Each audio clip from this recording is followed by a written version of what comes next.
But before you make your store live, you'll also want to take care of some important store settings. These settings include things like your payment methods, your shipping rates, taxes, and your domain name. Let's see where those things are located now. Make sure to save if you have any unsaved changes, and then come back to your dashboard. Then let's start by going to Settings. Here you want to make sure that you verified your billing address, your currency, the type of units to use in your store, and your time zone. Another important setting is around payments. So if we come up here on the left and click Payments, this button is how you can activate Shopify Payments. This is also the step that I mentioned earlier that you'll need to complete in order to show the payment method icons in the footer of your homepage. I'll click here, and the account setup is pretty straightforward.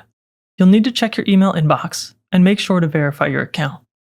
And then, at least in the United States, I needed to verify my address and then a form of identification.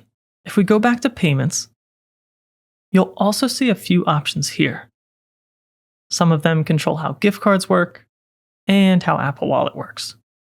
Let's scroll back up and head on over to shipping and delivery.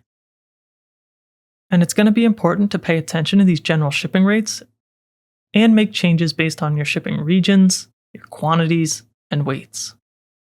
If you scroll down, you can see the shipping zones here, and at the very bottom, this is how you can set up additional markets. Let's scroll back up and visit taxes and duties next. Now, when it comes to taxes and duties, you want to make sure you're spending the appropriate amount of time to correctly set the tax and duty information. Shopify recommends consulting with a tax professional if you're unsure, which is certainly not a bad idea.